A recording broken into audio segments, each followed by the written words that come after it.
I feel like I need to pause the music for this one. This is not the fun story. So, you know how there's the trope that in a prison system full of like murderers, violent criminals, drug dealers, hard dudes, that even amongst all these terrible people who have done terrible things, serial killers, violent criminals, thieves, people who do heists, people do whatever, like every echelon of dishonest, unethical people you can possibly find.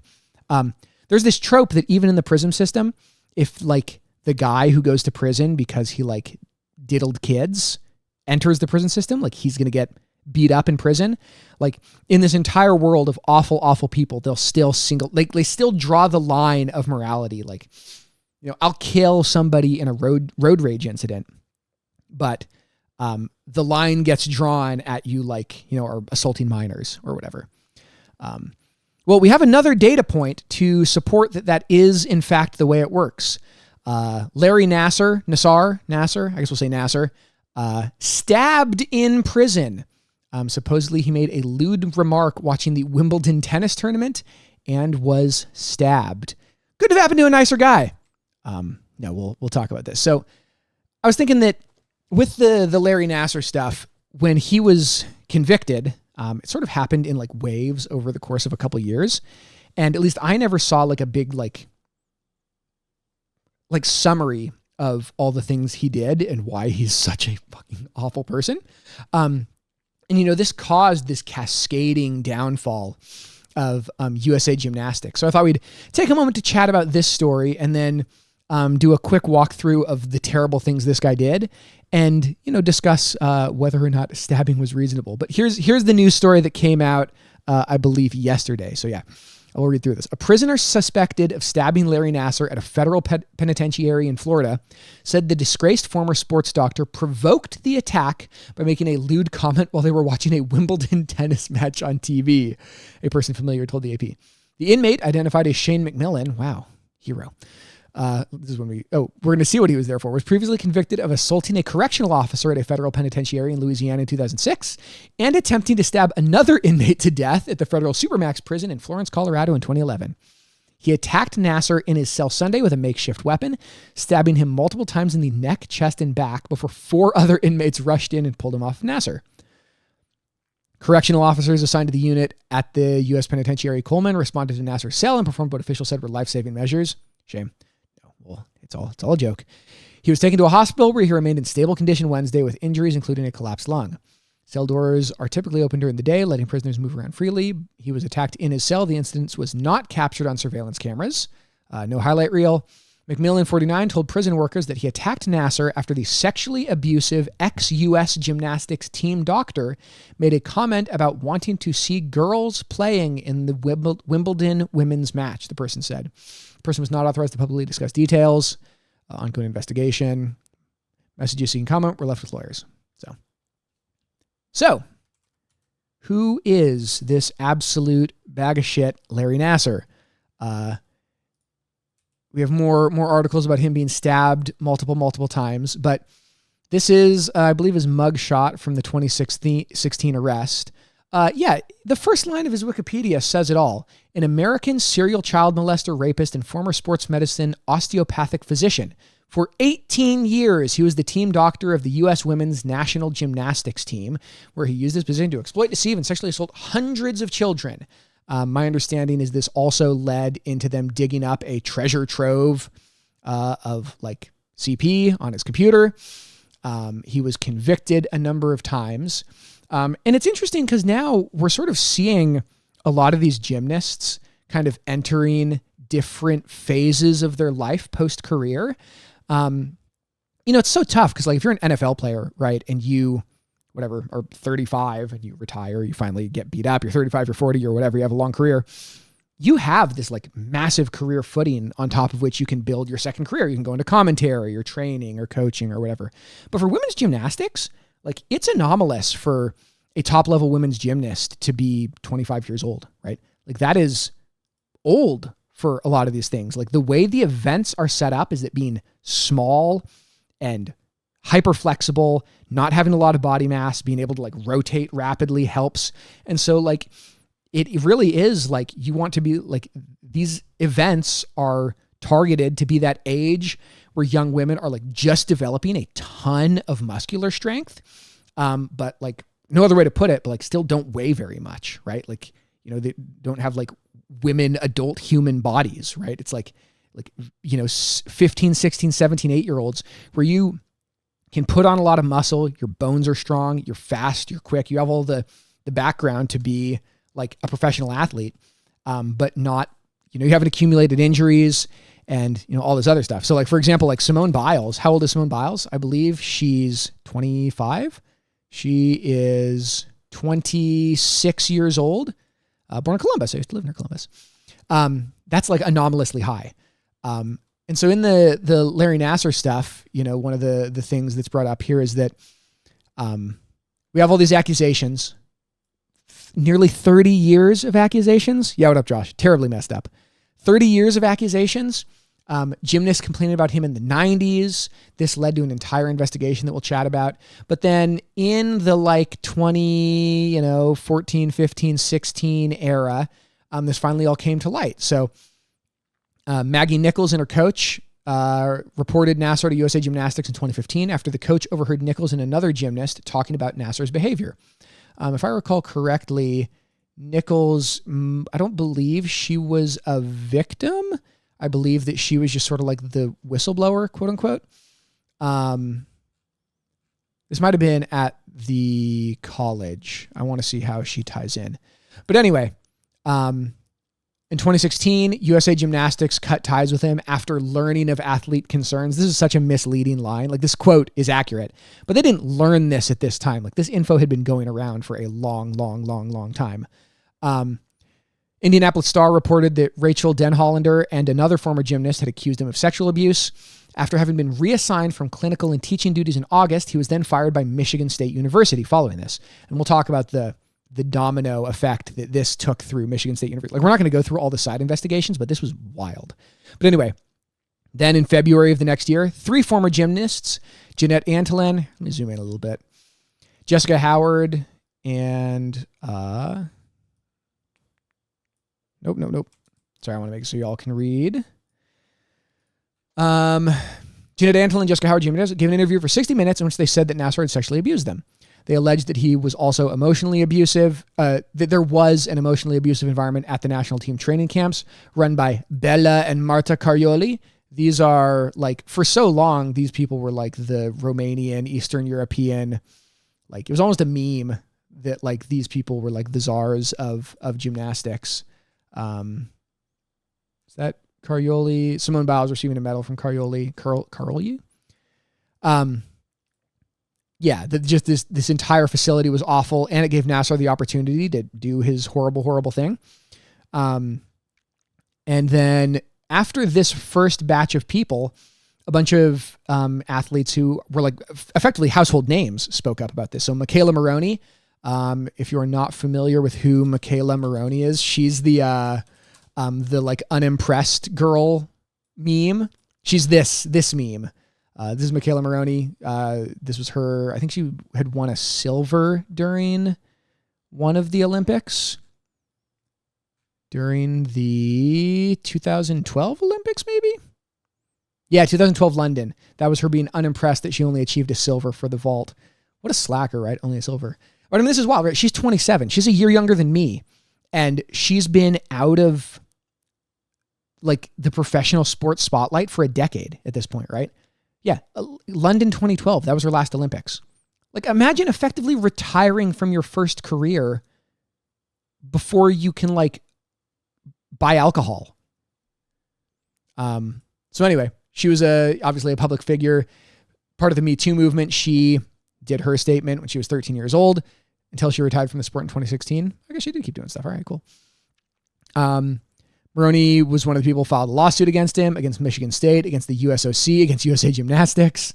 And I believe, part of the issue is that they were requiring the athletes to sign NDAs. The lawsuit accused USA Gymnastics of covering up the sexual abuse by requiring her to sign a non-disclosure agreement in her $1.25 million settlement. The attorney, John Manley, called Nassar a pedophile doctor. That seems to be accurate. Ali Reisman, another well-known person, if you were watching gymnastics at that time, 29, right? Like retired for effectively a decade. Oh no, she did 2016. Good for her. But yeah, like she was part of that same group of people. Gabby Douglas and Simone Biles, right? The GOAT for gymnastic stuff. Simone Biles, same thing. I believe they did a U.S. Senate investigation about the issue where basically like they reported this to the FBI and the FBI just kind of ignored them. I believe it was that, the FBI made her feel that the abuse didn't count, but she felt like it was serving innocent children up to a pedophile on a silver platter.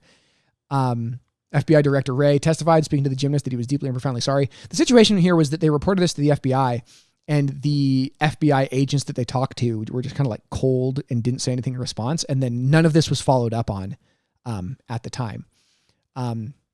So anyway, his convictions. So this gets into all the things, right? Court proceedings occurred, all this stuff happened, and we can see the cascading impact of all this. So he was indicted on a bunch of state charges of sexual assault of a child over this 7-year span.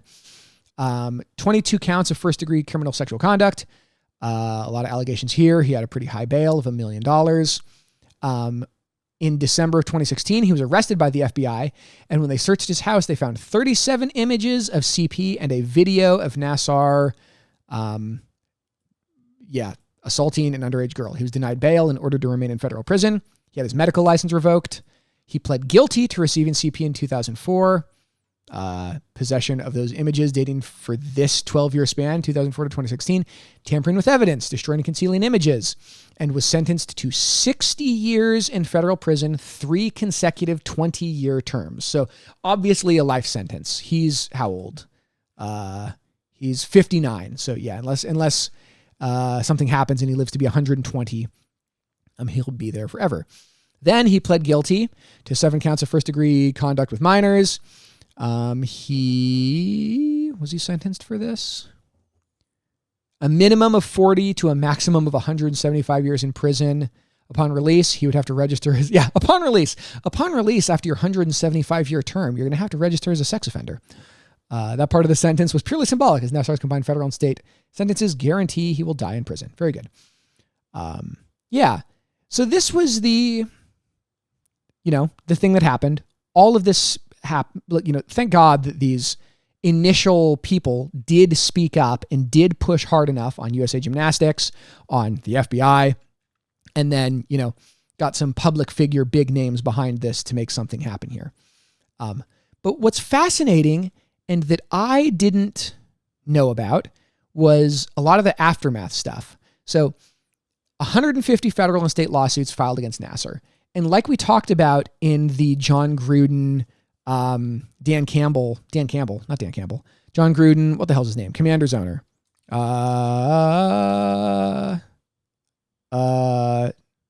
Dan Snyder. The John Gruden, Dan Snyder stuff is that when there's a lawsuit that has communication between a bad person and another bad person, and one of these people is involved in the lawsuit, that comes out in discovery. Like the shared awfulness of the other person comes to light, and that exposes them to criminal liability pretty often. So during this investigation, right, obviously this one guy was the primary vector of horrendous, hellish behavior. But this led to lawsuits against Michigan State University, where he was serving as a team doctor, the U.S. Olympic Committee, USA Gymnastics, something called the Twi-Stars Gymnastics Club. I'm assuming that's like a comp team or something. The entire board of USA Gymnastics tendered their resignations. The president and the AD of Michigan State University both resigned. A ton of other officials under scrutiny. They were committed while he was working at Michigan State, while he was under USA Gymnastics. They were compared to apparently Jerry Sandusky's sexual abuse crimes at Penn State. We should talk about that. I don't remember all the details of that either. Not right now, but for another time. Yeah, in every case here, what happened is that some athlete would report that Larry Nassar had done a horrible thing to them. And then university officials would just like kind of make it go away. They would ignore the athlete. They would pay them off. They would settle out of court. They would do whatever. They wouldn't fire or penalize Nassar in any significant way. And so one of the things I wanted to pull up here was list of gymnasts who have publicly accused him of this. This is an article from 2017. But it's not a short list, right? Jeanette Antolin, I believe she was the first person that said anything. Simone Biles, Jamie Denger, Rachel Denhollander, she was also in that thing. Gabby Douglas, another member of the Fierce Five from 2012. All of these people, Maroney, Cameron Moore, Ali Reisman, Catherine, I don't know. Oh, who's somebody, last name, agreed to withhold. And then that leads into everyone who was charged following this. So this is from 2018. So I'm sure there have been more things since then. But this is the Michigan State fallout, right?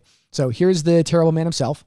Stuff happened to Nassar. We just talked about this. He was charged with 22 counts. He was sentenced to 60 years in prison. He was sentenced to 40 to 175. Oh, didn't even get to this. He was sentenced to 40 to 125 years on 3 counts in at this Twistars Club.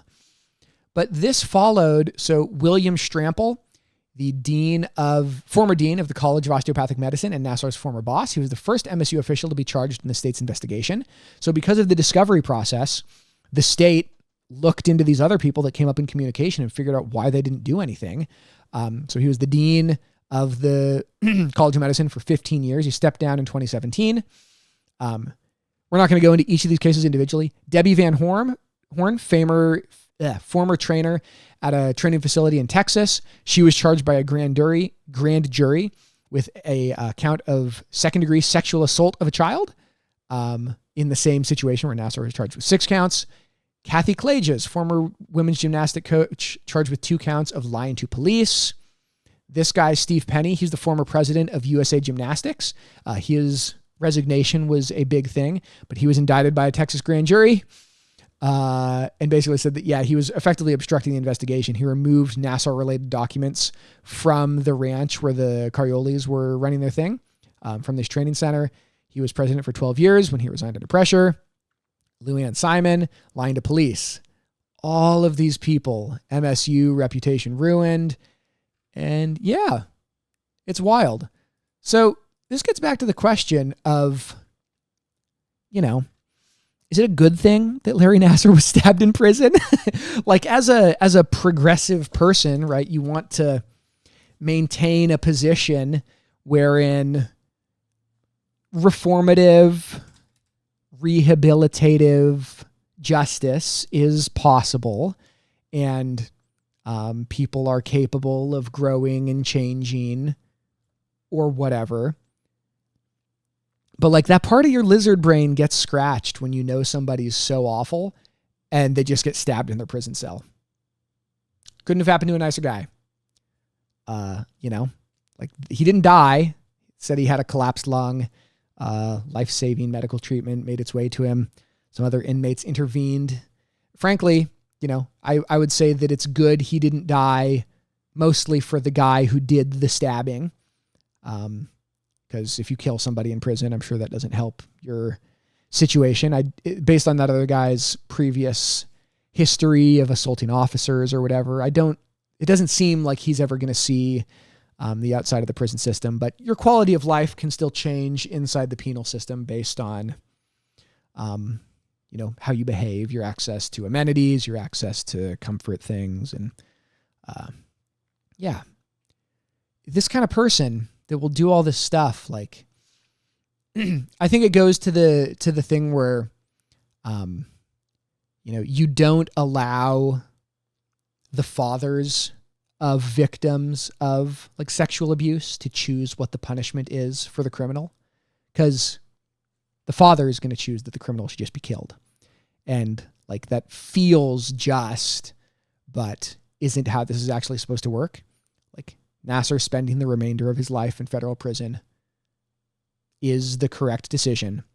But on the other hand, had this stabbing been successful, I don't think I or really anybody else would be feeling too bad for the guy.